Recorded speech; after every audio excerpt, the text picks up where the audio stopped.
The rains had drowned the fields and washed away every last crop. Hunger clawed at the ribs of the villagers like rats in the walls. The dead lay where they fell. There was no strength to bury them anymore. Lorette, then just a girl of 12, wandered through the gray mud of what once had been her home, clutching the linen wrap of her mother's old apron. Her family, gone. Her village, gone. Only the hunger remained. She did not see the soldiers until it was too late. They were not invaders, just knights from the Duchess's retinue, scavenging survivors for labor. One of them saw her face and froze. Word was sent ahead to the Duchess. The Duchess had not spoken aloud her daughter's name in 5 years. Marguerite had died during a spring fever, her body swollen, eyes blank. She had been the Duchess's only child, and her death had shattered something delicate inside the woman. The monks had tried prayers, relics, and even bled her for melancholy. None worked. But when the soldier led Lorette into the great hall, and the Duchess's eyes fell upon her, something ancient lit up in her gaze. The monk beside her whispered that this was no accident, that was penance. The Duchess had once cursed her child in anger. Now God had sent a second chance. "Marguerite has returned," she said, voice trembling. Lorette was given a new name that very evening. Her own name, the last piece of her true self, was never spoken again. She was taken to the women's chambers, stripped, and scrubbed with briny vinegar that stung her sores.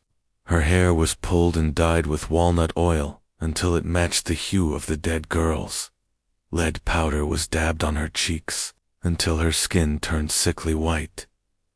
The noblewoman called it beauty. Her teeth were scraped with soot and a rag soaked in stale urine, a cleansing practice believed to strengthen the gums. She gagged until her throat bled, but no one showed concern. "Purity must hurt," said the lady, tightening a corset that made her ribs ache. Lorette was given clothes from a chest that had not been opened in 5 years. Marguerite's dresses, never washed, still held her scent. She was not allowed to speak unless spoken to. Wogue. The Duchess would gaze at her during meals, sometimes weeping silently, other times smiling with a tenderness that made Lorette tremble. The illusion had to be perfect. Even the servants were warned. Anyone who called her by the wrong name would be flogged. Lorette began to dream of her mother's voice, faint and distant, calling to her through the thick air of the castle. The monk who had confirmed her likeness whispered scripture in her ears at night. He spoke of divine roles and holy suffering, that she was chosen to carry grief for the Duchess's salvation. He placed dried rose petals beneath her tongue, claiming they would sweeten her breath. When she asked if she could leave once the Duchess healed, he smiled and said, "A soul returned cannot leave again." Each morning, she was bathed not in water, but in rose water, mixed with powdered silver. Actual bathing was considered dangerous. For women of noble blood it was thought to unbalance the humors. Instead, she was perfumed and layered in silk. Her underclothes were never changed, only sprinkled with crushed mint and cloves to hide the smell of sweat and decay. When she complained of itching, they gave her a mouse pelt to place inside her undergarments, a common remedy for noble women, plagued by lice and discomfort.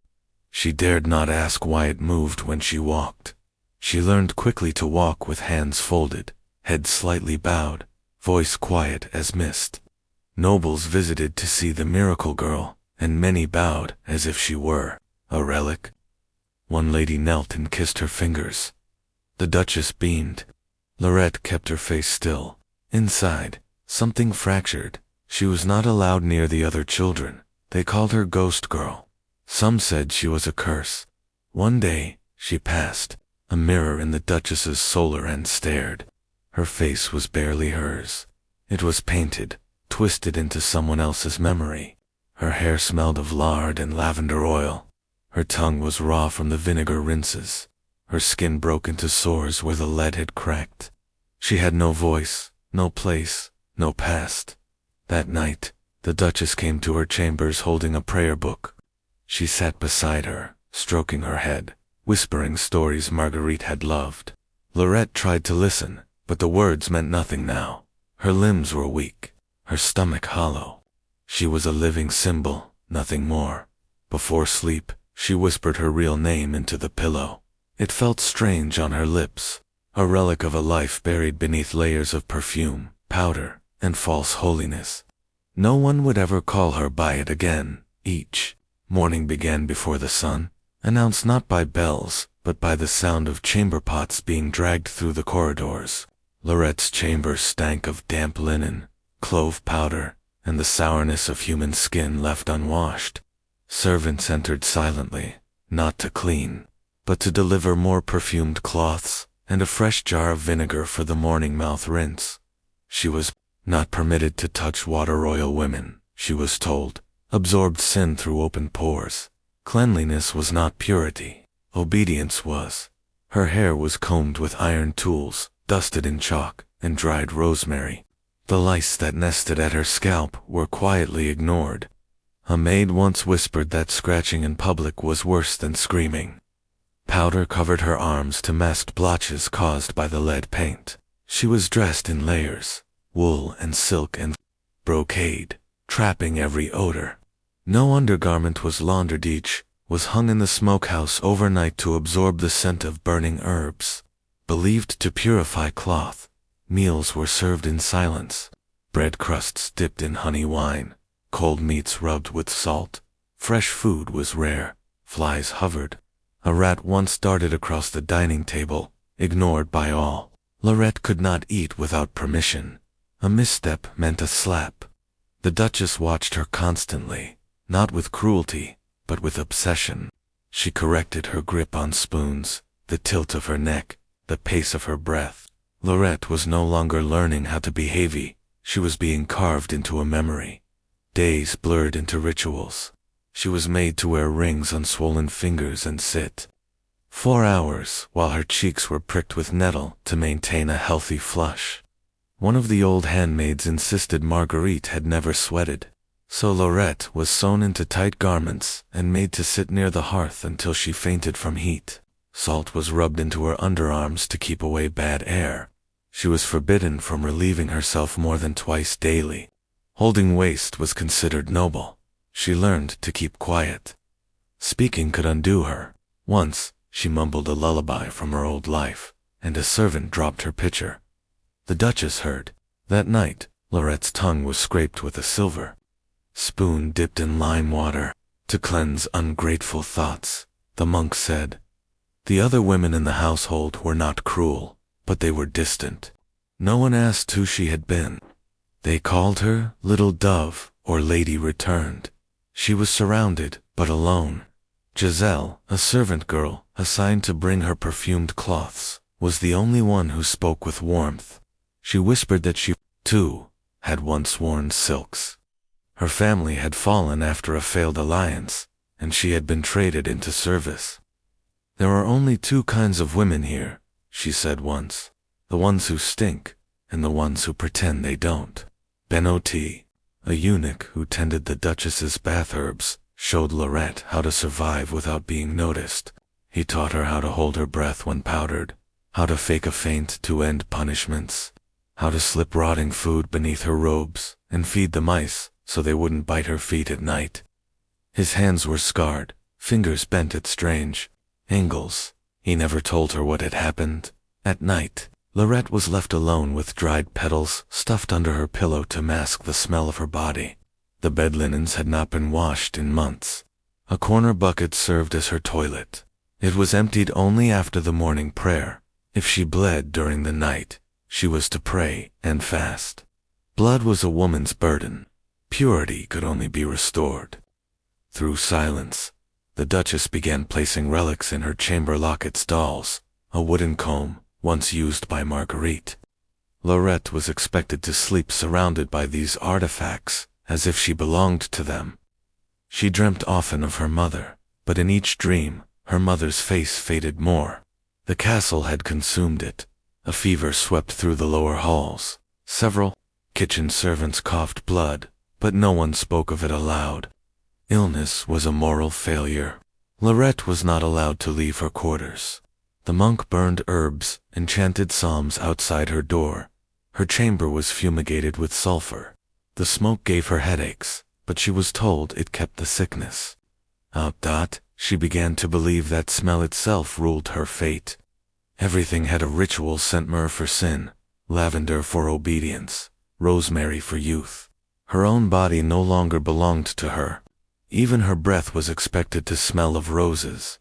By her 13th birthday, no one remembered she was not Marguerite. A visiting noble asked when she had been born, and the Duchess answered without hesitation. The spring after the comet. Laurette blinked. That was not her birth year.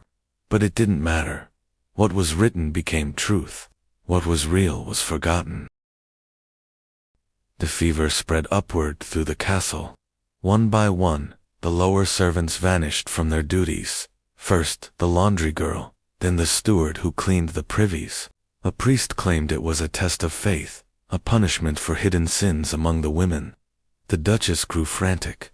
She ordered Laurette to be kept from public view, fearing her saintly purity would be contaminated. Laurette was forbidden to speak, breathe near others, or even touch raw food. Her meals were passed through cloth-wrapped trays, and her chamber was doused in crushed sage and boiled vinegar every morning. The powder on her face cracked from overuse. Sores bloomed along her neck, hidden beneath layers of silk. A physician examined her briefly and declared she was overheated with grace. He prescribed a course of leeching and fasting.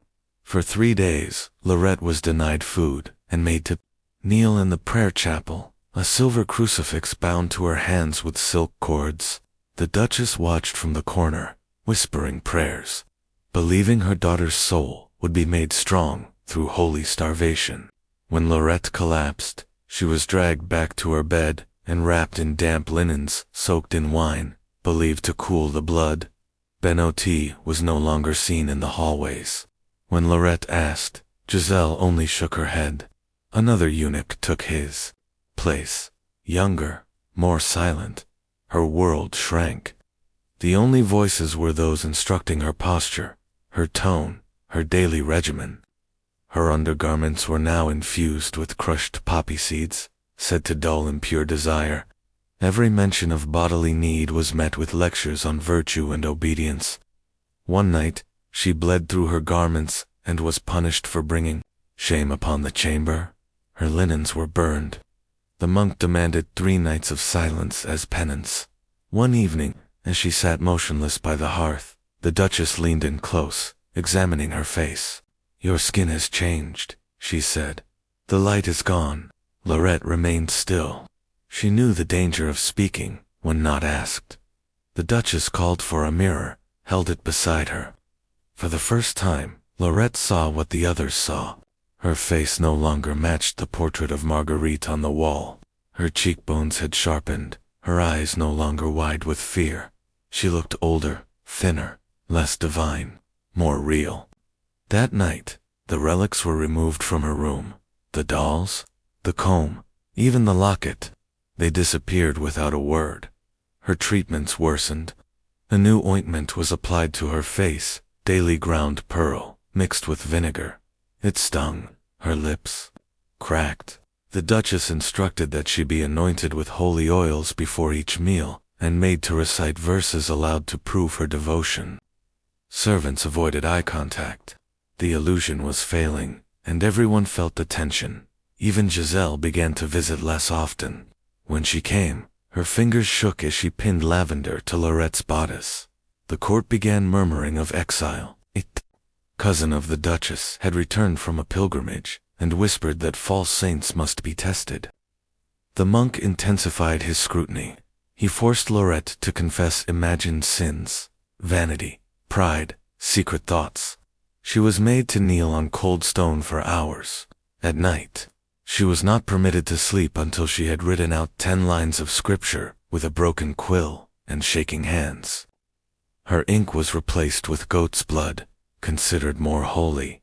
One morning, she awoke to find her chamber door bolted from the outside. No one entered that day. No food, no perfume, no priest. The smell of sulfur crept through the cracks in the wall. She spent the night wrapped in a torn tapestry, breathing shallowly, afraid to move. She whispered her true name into the dark, once, just once. It felt like speaking to a ghost. When the door reopened, she was not allowed to leave. Instead, 2 women entered, strangers, dressed in grand, bathed her in ashes. They cut her hair, not cleanly, but jagged, with dull blades. Her scalp bled. She did not cry. The Duchess arrived shortly after, silent eyes hollow. She whispered, "You're no longer needed," then left. Later that night, Giselle snuck in through the servants' passage and sat beside her, wordless. She pressed a small pouch into Laurette's hand. Inside, a single strip of fabric, torn from the apron Laurette had worn when she arrived. A piece of her old life, a memory. She clutched it until dawn. The next day, the monk declared her a deceiver. He led her in chains to the chapel for judgment. No trial, no witnesses. He pronounced that she would be sent to the House of Silent. Sisters, where women who had failed their roles were sent to live without speech, name, or past. She was not permitted to object.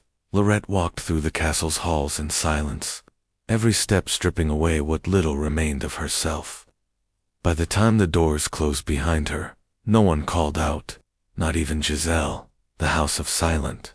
Sisters sat beyond the outer woods, where the trees grew thick with moss, and the roads were marked only by bone-white stones. No sign bore its name. The carriage dropped Laurette at the gates, then turned away without a word. A nun in gray received her, shaved the rest of her hair, and handed her a sackcloth robe. Her fingers were inked with ash crosses. No speech was allowed beyond that point. The vow of silence wasn't just custom, it was punishment, penance, erasure. Inside, the air was cold, heavy with the scent of mold and rotting herbs. Every breath carried the weight of forgotten prayers. The women moved like ghosts, heads lowered, eyes empty. Laurette was assigned a cot with straw that bit into her skin and a corner bucket that was never fully emptied. Each morning began with forced kneeling, followed by cleaning corridors with vinegar-soaked rags. No water was used. Hygiene was a sin of vanity. The food was sour bread, broth with bones, sometimes weak-souled turnips. Her body, weakened by years of false nobility, withered quickly. Her fingers cracked, her lips bled. No one came to treat her. When fever took one of the sisters, she was left in her cot until her breath stopped, then dragged out before dawn. No prayers, no name spoken. Only the silence remained. There were no mirrors, no candles at night. They slept with their faces to the stone. Any signs of former life were stripped. Those who murmured in their sleep were whipped at sunrise. Laurette learned to keep still, to bury memories beneath numb limbs. She forgot the weight of fabric on her shoulders. The perfume that once choked her was now just a ghost of scent, fading from her skin. Months passed, or years. Time folded in the same. Rituals Laurette stopped counting. Her name dissolved in her throat. When a new girl arrived, barefoot, blood still fresh on her cheek, Laurette watched her silently from across the hall. The girl had the same look she once wore, disbelief, rage, a flicker of hope. But it faded, like all things did there. One winter, a plague swept through the countryside. The convent locked its gates and left the sick to die inside. The sisters who fell were buried behind the chapel in mass pits. Lime poured over them to keep the smell down. Laurette helped drag the bodies. She no longer flinched. By then, she had forgotten to fear death. She feared only being remembered wrongly that night. She would lie awake and trace words into the stone floor with her finger, her mother's name, her old village, the river she once stood in as a child. She never dared say them aloud. She didn't know if her tongue could still shape them. A visiting scribe came once a year to record the names of the silent women, or what remained of them. When he reached her, he asked for a name. The nun beside her replied, "Agnes." The scribe wrote it down. That name had belonged to someone else. No one noticed. No one corrected it. In the archives of the duchy, no mention was made of Lorette's past. The records spoke of a miracle girl who brought peace to a grieving duchess. The girl had died young, it said, and her presence had healed a family line. There were no notes of her arrival, no record of her removal, just a painted portrait of Marguerite, with Lorette's eyes, hanging in the great hall. Years later, a traveler passed the convent and remarked that the women looked like statues. One, he said, stared at him as if she saw through him. That woman was Lorette, though no one called her that. He left no offering, no question, just a glance. When her body finally gave in, weak from hunger, fever, silent, she was buried in the pit behind the chapel. Her robe still bore the ash-stained cross. The stone above the burial site marked the sisters as a number. No one lit a candle. No voice remembered her name. But in some quiet hour, when the wind shifted through the woods and the old castle walls groaned in the cold, someone might walk past that painting of the Duchess's daughter and pause. They might wonder why the eyes in the portrait looked so afraid. Then keep walking. The story was over. The girl erased.